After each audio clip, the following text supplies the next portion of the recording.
I'm Carol Angela Davis. Thank you for joining me here for your reality news check today. It is the 12th of December 2011. Wow, could the owner of an NBA team become president of Russia? You betcha, folks. We'll tell you all about that. Plus, a Lowe's home improvement. Shame on you, Lowe's. We'll tell you what's going on there. Then, an execution in Saudi Arabia. Was she a witch? Yep, that's what's going on there. Also, bad news here at home for the U.S. box office. Then Iran and its latest claims about the drone it says it shot down, and threats to close a very strategic waterway. Folks, if we don't get off that doggone dumb oil, we're the biggest idiots on the planet. Then from Germany, dressed as Santa, does he drug women with a date rape drug? Yeah, we'll tell you about it. Okay, let's go on. Forgive me. Can you believe it?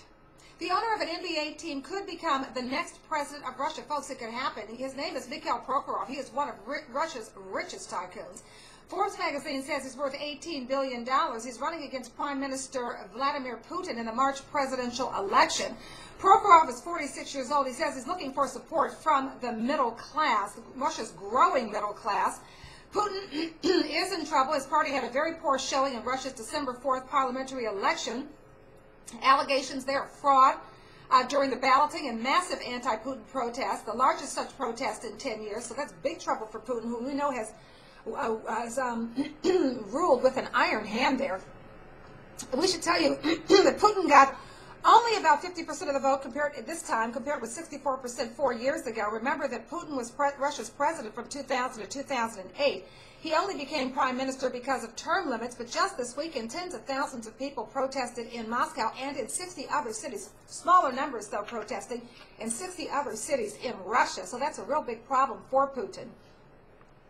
They're calling for an end to his rule. Many of the protests are said to be of the middle class. Now, if he is going to mount a serious campaign for the presidency, Prokhorov has to collect the 2 million signatures that are required to qualify for the presidential race. And that in and of itself, folks, is a daunting task, because numerous opposition candidates and parties in the past couldn't even run for parliamentary seats because their applications were turned down for technical reasons. We know what that means. Well, Prokhorov, you should know, he made his money in banking and metals, and he became a majority stakeholder in the New Jersey Nets. That happened last year. In business news, shame on home improvement store Lowe's. The retailer pulled its ads from the reality show about American Muslims. I'm sure you know the show. It airs on TLC. It's called All American Muslim, but Lowe's bowed to the pressure of a conservative group known as the Florida Family Association. They complained, whined, I should say.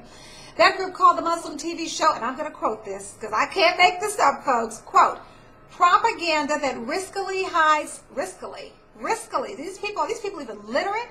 Propaganda that riskily hides the Islamic agenda's clear and present danger to American liberties and traditional values, unquote. Get these folks a grammar course. The show chronicles the lives of 5 families from Dearborn, Michigan, which is a suburb of Detroit. It has a large Muslim and Chaldean population. Dawood Walid, he's the Michigan director of the Council on American Islamic Relations. Well, he says his group is very disappointed at Lowe's, at what they call Lowe's, and I will quote this, capitulation to bigotry, unquote. There it is, folks. In entertainment news, there is bad news for the U.S. box office. Sales are at their lowest in 3 years. Right now, total box office revenues for 2011 are about 4% down compared to last year.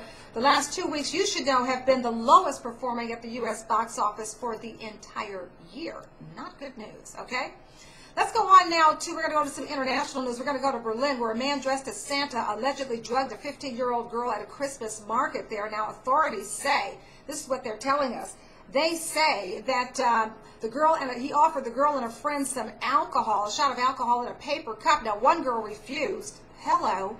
The other one took both cups and drank it all down. Of course, right after that, she started vomiting and had to be taken to the hospital. Police say there was a date rape drug in the shot. Another lady said the same thing happened to her and a friend. They took alcohol from a man who said he was celebrating becoming a first-time father, and they got sick.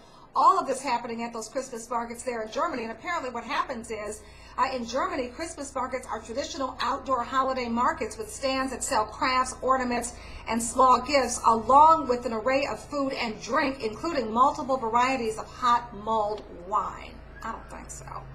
All right, from Iran, reportedly Iranian experts are in the final stages of recovering data from the U.S. drone that they say that they shot down. Iranian officials saying they're going to use the extracted information and they're going to use it to file a lawsuit against the U.S. for the invasion by that unmanned aircraft. They also say they're going to reproduce the drone through reverse engineering. Now, the U.S. says Iran neither shot the drone down nor used electronic cyber technology to bring it down. They say the drone malfunctioned. The question on the table, though, is can the plane's radar deflecting paint or sophisticated optics technology be reverse engineered? Now, these are very important because they allow operators to positively identify terror suspects from tens of thousands of feet above the ground. Can you believe that? These planes are really sophisticated. Now, in other news, we should also tell you that Iran is expected soon to hold a Navy drill to practice closing the strategic Strait of Hormuz. It is at the mouth of the Persian Gulf, and it is the passageway for about 40% of the world's oil tanker traffic. Get off the oil. We can't be held hostage like this. We don't need that stupid oil. We got to move on, folks. Time to reinvent, modernize ourselves. Okay, from Saudi Arabia. Saudi authorities had executed a woman convicted of practicing magic and sorcery. Now, they say she's a witch. Well, she was a witch until they killed her.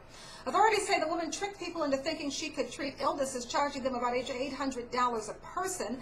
The woman is in her 60s. She was arrested in April 2009 and later convicted in a Saudi court and executed. No word on how they killed her over the weekend. Now, in America, that woman would be in prison. We certainly wouldn't kill her, but what can I say? Those are your stories. I'm Carol Angela Davis. This is your Reality News Check for December 12th, 2011. Have yourself a wonderful day. See you Wednesday.